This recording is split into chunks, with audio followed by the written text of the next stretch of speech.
جیسا کہ آپ سب جانتے ہیں کہ اس وقت جو صورتحال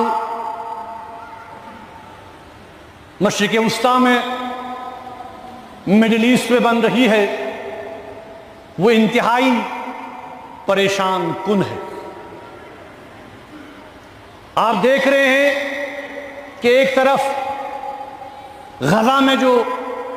انسانی صورتحال بن رہی ہے وہ اب ناقابل بیان ہو چکی ہے۔ گزشتہ روز ہم نے دیکھا کہ اسرائیلی جارحیت میں، اسرائیلی دہشت گردی میں غزہ پٹی کے مختلف علاقوں پر بمباری کر دی گئی، جس کے نتیجے میں 92 افراد جو ہیں وہ کل شہید ہو گئے۔ ان 92 افراد میں معصوم بچے، عورتیں،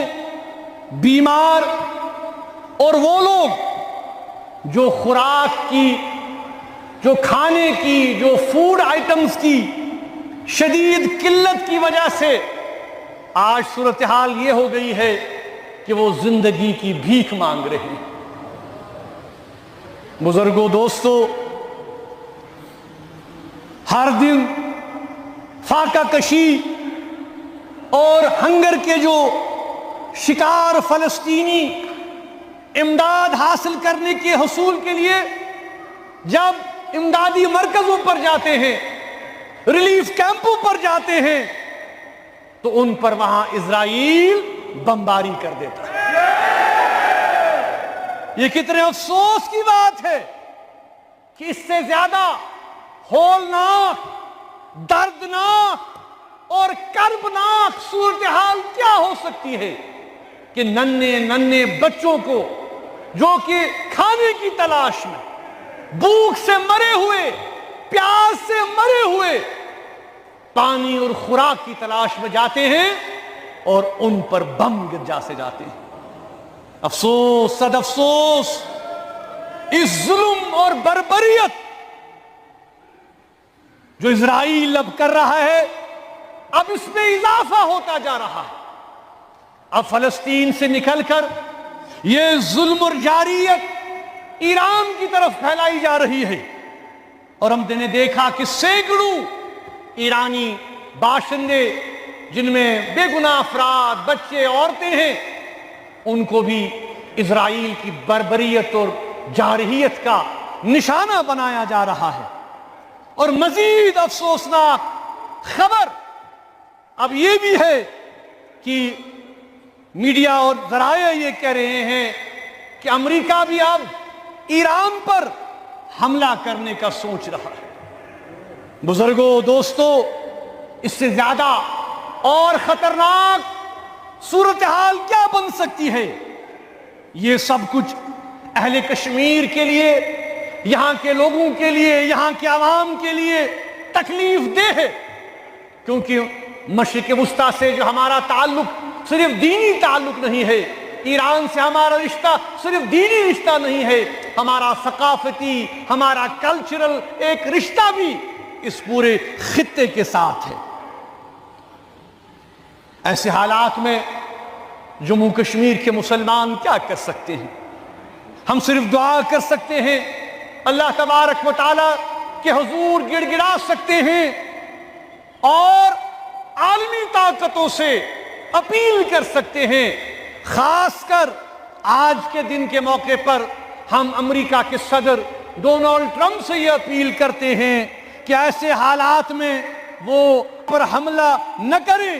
جس سے کہ مزید پورا خطہ جو ہے وہ موت اور تباہی اور بربادی کا جو ہے ایک ایسی شکل اختیار کرے گا جس کا حاصل افسوس کے علاوہ اور کچھ بھی نہیں ہو سکتا۔ بزرگوں، دوستو، ہم یہ اپیل کرتے ہیں کہ جنگ نہ کی جائے، تمام فریقین جو ہیں، تمام پارٹیز جو ہیں، جو بھی ان کے کنسرنز ہیں، ان کو فوجی قوت سے نہیں، ملٹری مائٹ سے نہیں، بلکہ پرامن بات چیت سے حل کیا جائے، کیونکہ جنگ کسی بھی مسئلے کا حل نہیں ہے۔ آخرکار جنگ مسائل کو پیچیدہ کر دیتی ہے، کمپلیکس کر دیتی ہے، اور اگر جنگ ہوئی تو خدا نخواستہ ایسا سنگین انسانی بحران پیدا ہو جائے گا، ہیومن کیٹاسٹروفی پیدا ہو جائے گی، جو کہ آج تک ہم نے کبھی دیکھا نہیں ہوگا۔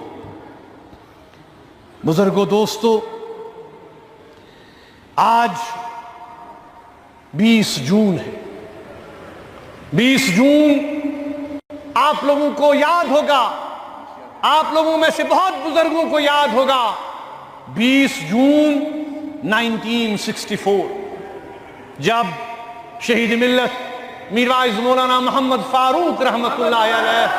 اور ان کے جانثار ساتھیوں نے جموں کشمیر عوامی ایکشن کمیٹی کی بنیاد ڈالی۔ آج افسوس کہ ہماری اس تنظیم کو بین کر دیا گیا ہے۔ آج ہماری اس تنظیم کا 61واں یوم تاسیس تھا۔ اگرچہ بین لگا دیا گیا ہے، لیکن ہم پھر یہ بات کہنا چاہتے ہیں کہ جموں کشمیر عوامی ایکشن کمیٹی کے بنانے کا جو مقصد تھا شہید ملت کا، وہ اقتدار نہیں تھا، وہ کرسی نہیں تھی، وہ مراعات نہیں تھے، بلکہ وہ صرف اور صرف یہ چاہتے تھے کہ تنازعات کا، پرابلمز کا، ایشوز کا، ڈسپیوٹس کا